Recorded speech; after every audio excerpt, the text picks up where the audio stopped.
Hello बच्चों। स्वागत है हमारे सेकेंड वीडियो में। तो जैसा कि मैंने आपको फर्स्ट वीडियो में मैंने जो चार्जेस लिया था वो लाइक चार्ज था, राइट। यहाँ पे जो चार्जेस हैं वो अनलाइक है, तो अगर अनलाइक चार्ज के लिए मुझे नल पॉइंट निकालना है। तो first charge is plus q and second charge is minus n q. तो देखो ये पॉजिटिव है, ये नेगेटिव। तो अगर दो चार्ज अपोजिट होते हैं तो उसको बोलते हैं अनलाइक चार्ज, राइट। या फिर फर्स्ट चार्ज है माइनस एंड सेकेंड चार्ज है प्लस एन क्यू। ठीक है। तो अगर जब कभी भी अनलाइक चार्जेस होगा तो जो मैं आपको नल पॉइंट निकालने का तरीका बताऊंगा उस फॉर्मूले को आप हमेशा यूज कर सकते हो, राइट। तो सबसे पहले बात कर लेते हैं हम लोग नल पॉइंट किस रीजन में लाई करेगा उसको समझते हैं। फिर उसके बाद हम लोग कॉन्सेप्ट समझते हैं कि कैसे हम लोग क्वेश्चन को सॉल्व करेंगे। तो हमारे पास रीजन जो है, एक region second, region third and region first, three region है। तो सबसे पहले हम लोग बात कर लेते हैं रीजन सेकेंड की। तो मैंने रीजन सेकेंड में ले लिया। सपोज करो यहाँ पे एक पॉइंट है, इस पॉइंट पे मुझे इलेक्ट्रिक फील्ड चेक करना है। तो अगर इलेक्ट्रिक फील्ड अपोजिट आता है तो हम लोग बोल सकते हैं कि इस रीजन में नल पॉइंट लाई कर सकता है। तो अगर यहाँ पे चेक करूं तो मुझे पता है पॉजिटिव चार्ज की वजह से इलेक्ट्रिक फील्ड होगा अवे। तो कुछ ऐसे दिखाई देगा, इसको मैं बोल रहा हूँ E1। क्लियर। सिमिलरली अगर मैं निगेटिव चार्ज की बात करूं तो निगेटिव चार्ज की वजह से जो इलेक्ट्रिक फील्ड होता है वो टूवर्ड्स दी चार्ज होता है, राइट। इसका मतलब जो E2 भी आएगा वो भी किधर आएगा, इसी के डायरेक्शन में आएगा। ठीक है। तो हम लोग बोल सकते हैं कि यहाँ पे ई नेट जो होगा वो कभी भी जीरो नहीं हो सकता है। ठीक है, क्लियर। सिमिलरली अगर मैं इस वाले प्रॉब्लम में आऊं तो दोनों को मैं एक साथ बता रहा हूं, दोनों का कॉन्सेप्ट एक ही है। अगर यहाँ पे एक चार्ज है, देखो जरा यहाँ पे इस बार ये निगेटिव है, तो निगेटिव की वजह से टूवर्ड्स, इसको मैंने बोल दिया E1। सिमिलरली ये वाला चार्ज पॉजिटिव है तो इसकी वजह से भी आएगा अवे, और कितना आएगा E2। तो यहां पर भी ई नेट कितना आएगा, नॉन जीरो आएगा, बिकॉज दोनों कैसे हैं, सेम डायरेक्शन में। देखो जरा E1 and E2 both are in same direction. तो हम लोग बोल सकते हैं नेट इलेक्ट्रिक फील्ड इस रीजन में जीरो नहीं हो सकता। मींस नल पॉइंट इनके बीच में कभी लाई नहीं कर सकता। करेक्ट। नेक्स्ट आ जाते हैं रीजन थर्ड पे। तो अगर रीजन थर्ड की बात कर लेते हैं, मींस यहाँ पे, तो अगर मैं इस निगेटिव चार्ज की वजह से बात करूं तो इलेक्ट्रिक फील्ड क्या होगा, इलेक्ट्रिक फील्ड होगा टूवर्ड्स, जिसको मैंने E2 बोला था तो मैंने E2 लिख दिया है। करेक्ट। अगर मैं इस पॉजिटिव चार्ज की वजह से बात करूं तो इस पॉइंट पे इलेक्ट्रिक फील्ड तो कितना होगा, अवे होगा, बिकॉज चार्ज कैसा है, पॉजिटिव। क्लियर। अब जरा ध्यान से देखो, तो एक प्लस क्यू चार्ज इधर रखा है, प्लस एन क्यू इधर रखा है, sorry minus n q, minus n q इधर रखते हैं। तो इलेक्ट्रिक फील्ड का फॉर्मूला होता है k q divide by r square. Electric field depend करता है एक तो चार्ज पे और साथ पे डिस्टेंस पे, डिस्टेंस के स्क्वायर पे। अगर ध्यान से देखो, अगर तुमने आर की वैल्यू कम किया तो इलेक्ट्रिक फील्ड क्या होगा, बढ़ जाएगा। क्लियर। अगर चार्ज का मैग्नीट्यूड बढ़ा तो भी इलेक्ट्रिक फील्ड बढ़ जाएगा। क्लियर। तो अगर मैं इस पॉइंट की बात करूं, इलेक्ट्रिक फील्ड E2 की बात करूं, तो क्या इस पॉइंट चार्ज की वजह से जो इलेक्ट्रिक फील्ड आया था वो टूवर्ड्स आया था, जो कि E2 था। क्या इसका मैग्नीट्यूड NQ है, बिल्कुल है। क्या ये डिस्टेंस भी स्मॉल है, बिल्कुल। वैसे अगर मैं इस चार्ज की बात करूं तो क्या इसकी वजह से अवे आएगा। तो यहाँ पे जो चार्ज मैग्नीट्यूड है चार्ज का वो Q है। तो यहाँ पे देखो मैग्नीट्यूड NQ था, ज्यादा था, तो E2 मीन्स ज्यादा होगा। साथ में डिस्टेंस भी कम है, इसका मतलब E2 क्या होगा, ज्यादा होगा। और इस चार्ज की वजह से जो इलेक्ट्रिक फील्ड आएगा वो कम होगा। क्लियर। तो हम लोग बोल सकते हैं कि यहाँ पे जो E2 होगा वो ग्रेटर देन E1 होगा। सिमिलरली अगर मैं यहाँ पे निकालूं तो electric field due to point charge plus n q is away होगा, तो उसको मैंने बोल दिया E2। And electric field due to negative charge जो कि टूवर्ड्स हो गया, जिसको मैंने बोल दिया E1। तो यहां से बोल सकते हैं E2 is greater than E1। इसका मतलब है रीजन थर्ड में भी नल पॉइंट लाई नहीं करेगा। क्लियर। अब बात कर लेते हैं रीजन फर्स्ट की। तो हमारे पास एक ही रीजन बचता है, तो यहाँ पे कुछ, तो यहाँ पे नल पॉइंट लाई कर सकता है। तो प्लस क्यू चार्ज की वजह से जो इलेक्ट्रिक फील्ड आएगा वो अभी आएगा, तो मैंने ऐसे बना दिया E1। माइनस एन क्यू की वजह से इलेक्ट्रिक फील्ड आएगा वो टूवर्ड्स आएगा। इसको मैंने कर दिया E2। जब देखो यहाँ पे दोनों अपोजिट इन डायरेक्शन है, तो यहाँ पर भी अपोजिट था, बट यहाँ पे E2 ज्यादा था, E1 कम था, राइट। अब यहाँ पे इलेक्ट्रिक फील्ड जीरो हो सकता है, कैसे होगा उसको बताता हूँ। तो जो देखो इस पॉइंट पे इलेक्ट्रिक फील्ड निकालना है, तो अगर इस क्यू चार्ज की वजह से इलेक्ट्रिक फील्ड निकालोगे तो किस पे डिपेंड कर रहा है, एक तो प्रोडक्ट पे चार्ज, एक तो चार्ज के मैग्नीट्यूड में, के क्यू बाई आर स्क्वायर होता है, साथ में डिस्टेंस पे। तो देखो जरा इसका मैग्नीट्यूड तो कम है चार्ज का, लेकिन डिस्टेंस क्या है, ज्यादा है, राइट। जैसे समझो इलेक्ट्रिक फील्ड होता है क्यू पे और आर पे प्रोपोर्शनल होता है, तो मैग्नीट्यूड कम है, लेकिन आर की वैल्यू क्या है, मैं आर की वैल्यू भी कम है, मतलब ओवरऑल ई क्या होगा, ज्यादा होगा। अगर मैं इस एन क्यू चार्ज की वजह से बात करूं, तो यहाँ पे इलेक्ट्रिक फील्ड निकालोगे, तो इलेक्ट्रिक फील्ड का जो मैग्नीट्यूड है, या देखो इस चार्ज के मैग्नीट्यूड ज्यादा है तो इलेक्ट्रिक फील्ड ज्यादा होगा, लेकिन ये डिस्टेंस क्या है, डिस्टेंस भी ज्यादा है, तो ओवरऑल इलेक्ट्रिक फील्ड क्या कर देगा, कम कर देगा। समझ में आएगा, इलेक्ट्रिक फील्ड इसको कम कर देगा। तो ओवरऑल इसका मतलब है कि यहाँ पे इलेक्ट्रिक फील्ड बैलेंस हो सकते हैं, ठीक है। तो अब दोनों का फॉर्मूला सेम ही होगा।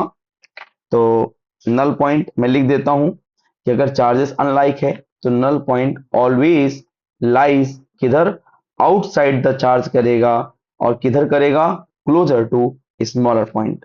नोट करके यहां पे लिख लेंगे क्या, नल पॉइंट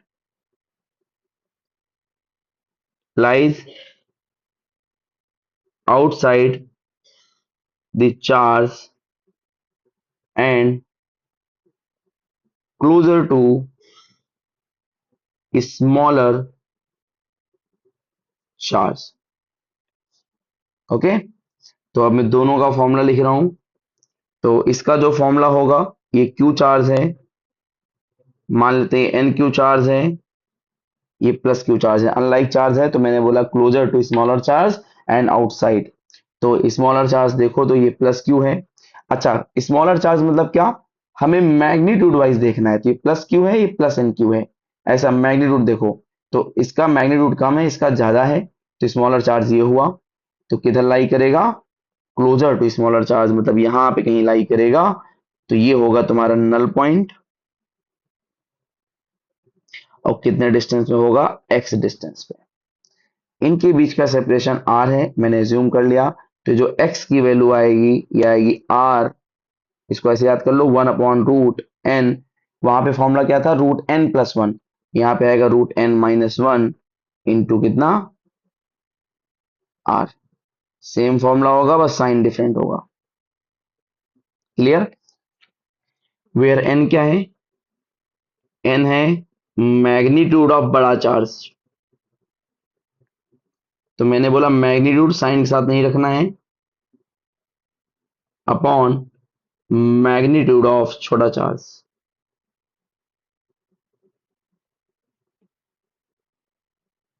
क्लियर, इसमें किसी का डाउट है, नो। तो अगर कोई डाउट होता है तो आप कमेंट सेक्शन में लिख सकते हो, मैं रिप्लाई करने की पूरी कोशिश करूंगा, ठीक है। तो पहला क्वेश्चन,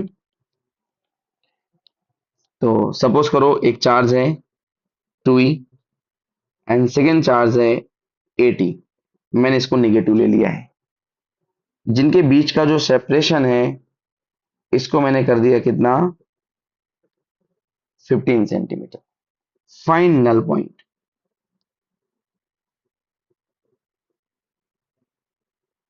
तो सेम वैसा ही क्वेश्चन है, फाइंड नल पॉइंट।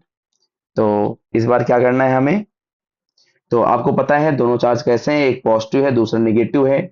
तो जो नल पॉइंट लाई करेगा वो टूवर्ड्स स्मॉलर चार्ज लाई करेगा, means closer to smaller charge and outside region, मतलब यहाँ पे कहीं लाई करेगा। तो ये जो पॉइंट होगा वो क्या होगा, नल पॉइंट। यहाँ पे नेट इलेक्ट्रिक फील्ड कितना होगा, जीरो होगा। ये डिस्टेंस कितना है, एक्स। तो इस x की वैल्यू कितनी होगी, r/√n-1। सबसे पहले n समझते हैं, n क्या होगा। तो मैंने फॉर्मूला लिखा था, देखो जरा, मैग्नीट्यूड ऑफ बड़ा चार्ज। तो बड़ा चार्ज कितना है, इसका मैग्नीट्यूड। तो माइनस साइन नहीं लेना है, हमें बस देखना है +80।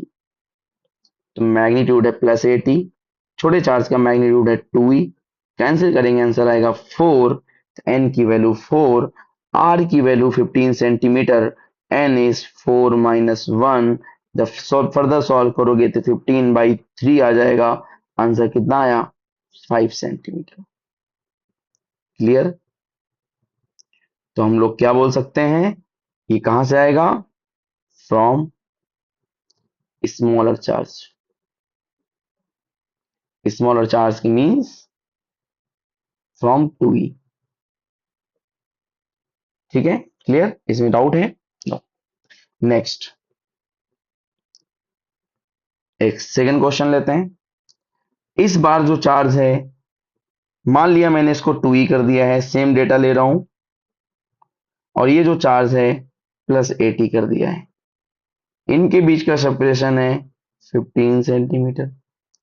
तो मैंने बोला था अनलाइक था, तो फॉर्मूला वही यूज होगा। देखो जरा, ये निगेटिव है, ये पॉजिटिव है, तो नल पॉइंट किधर लाई करेगा, टूवर्ड्स स्मॉलर। तो जरा ध्यान से देखो, सेम ही आंसर आने वाला है।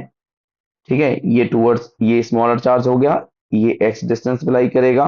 तो इस प्रॉब्लम का भी आंसर सेम यही होगा, कुछ भी डिफरेंस नहीं है।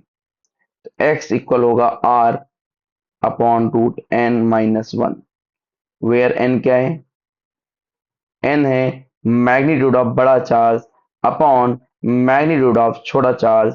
आंसर आएगा 4।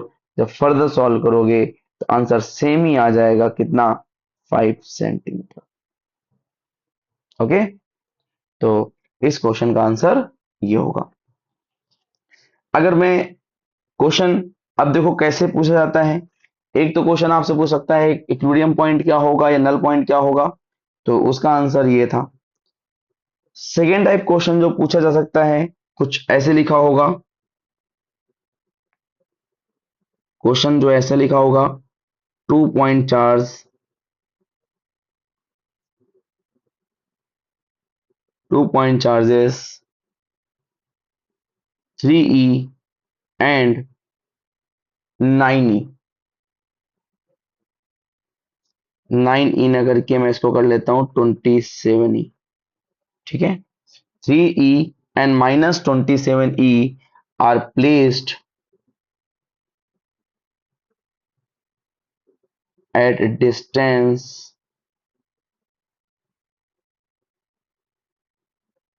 40 सेंटीमीटर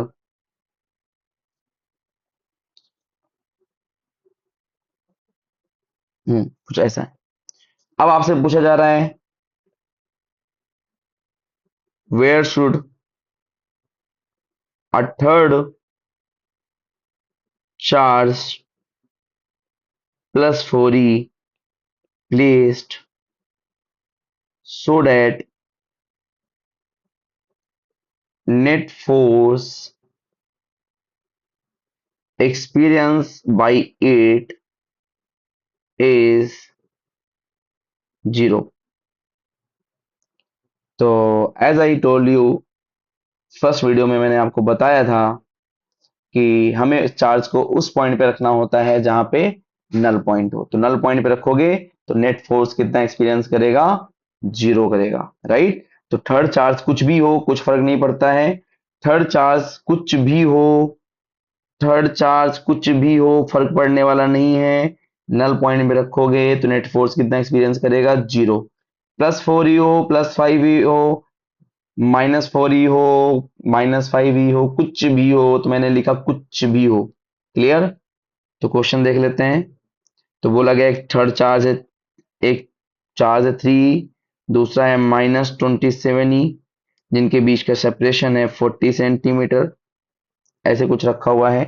तो बोला गया where should a third charge place so that net force experience by it 0। तो जैसा कि मैंने आपको बताया था कि हमें चार्जेस को कहाँ रखना होता है, हमें चार्जेस को रखना होता है किस पॉइंट पे, टूवर्ड्स स्मॉलर। एंड जैसा कि आपको पता है दोनों चार्ज कैसे अनलाइक है, तो नल पॉइंट कहाँ पे लाई करेगा, आउटसाइड लाई करेगा। तो ये रहेगा तुम्हारा नल पॉइंट, एंड किधर रहेगा, टूवर्ड्स स्मॉलर रहेगा, ये डिस्टेंस x होगा। तो इसी नल पॉइंट पे हम लोग क्या रखेंगे, थर्ड चार्ज +4e, जिससे फोर्स कितना एक्सपीरियंस होगा, 0। तो इसी x को फाइंड करना है, तो फॉर्मूला वही होगा r upon under root n minus one. Clear? N की वैल्यू क्या होगी एक बार फाइंड कर लेते हैं। एन होगा मैग्नीट्यूड ऑफ बड़ा चार्ज, कितना है 27 ही, अपॉन मैग्नीट्यूड ऑफ छोटा चार्ज कितना 3, कैंसिल करोगे आंसर आएगा 9। अब सॉल्व कर लो यहाँ से, तो x की वैल्यू आएगी, r की वैल्यू 40 सेंटीमीटर, ये आएगा 9 - 1। फर्दर सॉल्व करोगे तो 40 डिवाइड बाई 8, आगे सॉल्व करो आंसर आएगा 5 सेंटीमीटर। तो हम लोग क्या बोलेंगे, 5 सेंटीमीटर फ्रॉम, कहाँ से, फ्रॉम +3। अगर मैं आपसे बोलूं 27 ही से कितना होगा, तो इससे अगर मैं बोल दूं, ये डिस्टेंस आपको पता चल गया कितना 5, तो 27 से कितना होगा 45, एंड 45 सेंटीमीटर कहां से, फ्रॉम 27। तो यहां से हमारे जो टॉपिक थे इक्विलिब्रियम ऑफ चार्जेस के, तो दो टाइप के प्रॉब्लम मैंने बता दिया है। एक तीसरा टाइप का प्रॉब्लम होता है इस टॉपिक से। तो बेसिकली टोटल 4 टाइप्स के क्वेश्चंस आते हैं, तो दो मैंने आपको बता दिया है।